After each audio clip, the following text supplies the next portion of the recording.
Hello Capricorn! Welcome dito sa aking channel, Kapalaran 888. Welcome guys! Alamin natin kung ano ang messages, vibration, gabay, energy para sa inyong lahat. Ito ay general reading, so pwede kang makaresonate. Gamitin mo yung intuition sa panunood, Capricorn. Okay, thank you sa lahat ng mga naandito na Capricorn. Okay, so meron kang 3 cards dito. Isang babae. Wow. And Tower. So, for the last 2 weeks ng December, sinasabi ng baraso dito na mag-iingat tayo sa isang babae. Pwedeng siya ay may edad na, or pwedeng siya ay bata pa. Depende naman to eh. So, posibleng ang babaeng ito ay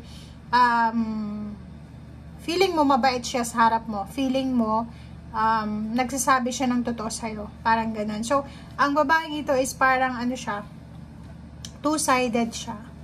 Or parang sinasabi ng barahan na magaling siya magpaikot ng tao. So, mag-iingat ka sa kanya dahil posibleng makaranas ka ng the tower or pwedeng malungkot ka dahil sa gagawin niya sa'yo. So, as soon as possible, kailangan mong umiwas kasi dangerous to eh. Diba? Parang sinasabi ng baraha sa'yo na may danger na dala-dala ang babaeng ito. Okay.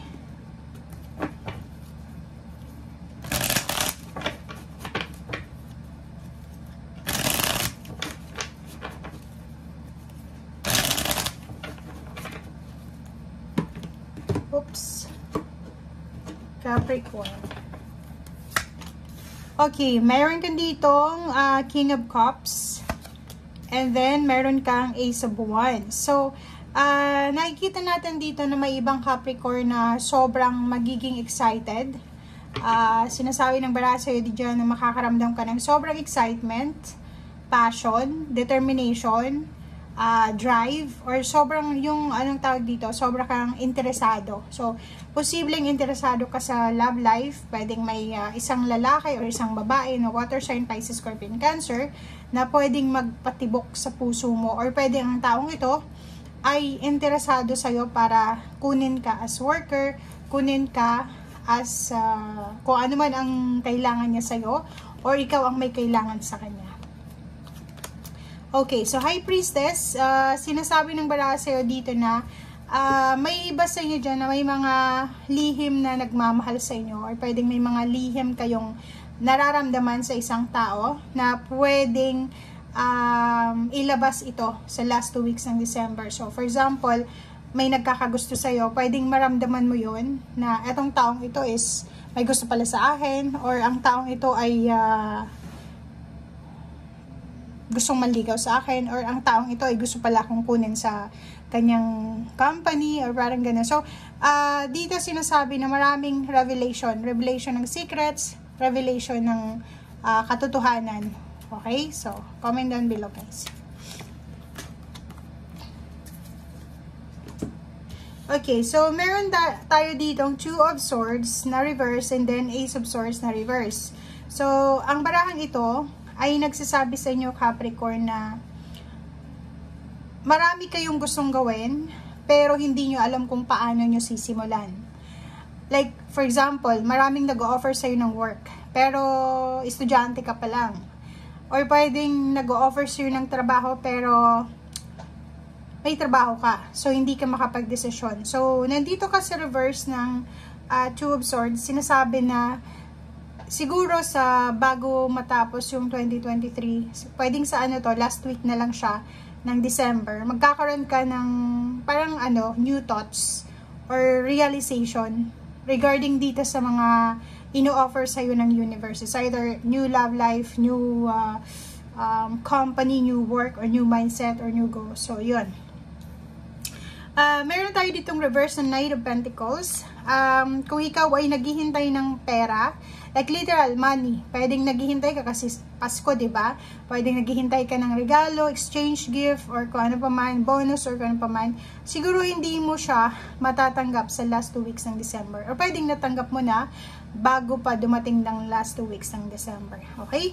And Zero the Fool and 2 of Pentacles. Sinasabi ng baraha sa inyo dyan na may iba sa inyo na after New Year, kayo ay magsisimulang maghanap ng trabaho. May iba sa inyo dyan na after New Year ay magsisimula kayo ng bagong trabaho, bagong negosyo, bagong source ng income, or pwedeng yung iba sa inyo dyan ay magiging sobrang focus kayo sa pag-iipon ng pera. Kasi yun yung balance eh.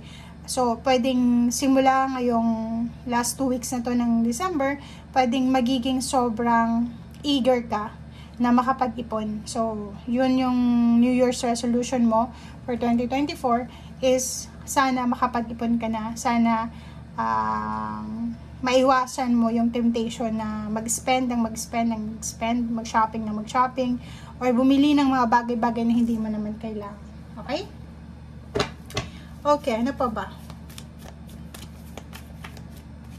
Okay, so reverse itong Ten of Swords. So, kung makikita mo dito, may mga pain and heartaches ka na siguro hayaan mo na lang. Like, yung iba sa inyo dyan, naghihintay kayo ng, like may mga tao na nakasakit sa inyo, diba? Naghihintay kayo na lumapit sa inyo since it's a time for forgiveness, time for new beginnings, pero parang wala silang action. Parang binabaliwala ka nila. So, nakikita natin dito, itong Ten of Swords na yan, may mga family na posibleng magkaaway for the whole year ng 2023. Mag-aaway pa rin sila hanggang 2024. Walang magbabago. Kasi walang may gustong humingi ng tawad or walang may gustong magpakumbaba.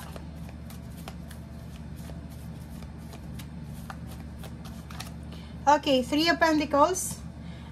Yung iba, estudyante, or yung iba, naghahanap kayo ng mga free trainings, free seminars, or kung ano pa man, para matuto ng isang skills. Like, yung iba sa inyo dyan is nagre-research online, especially yung mga government free training like sa TESDA, diba? And mga agencies na pwedeng mag-offer ng scholarship kung ikaw ay may anak na estudyante, or pwedeng ikaw ay mismong estudyante. So, nakikita natin dito na this December, whole month ng December, or last 2 weeks in December, yun yung focus mo, na makahanap ng scholarship yung anak mo, or ikaw mismo, or makahanap ka ng taong pwedeng makatulong sa'yo na matuto ka ng extra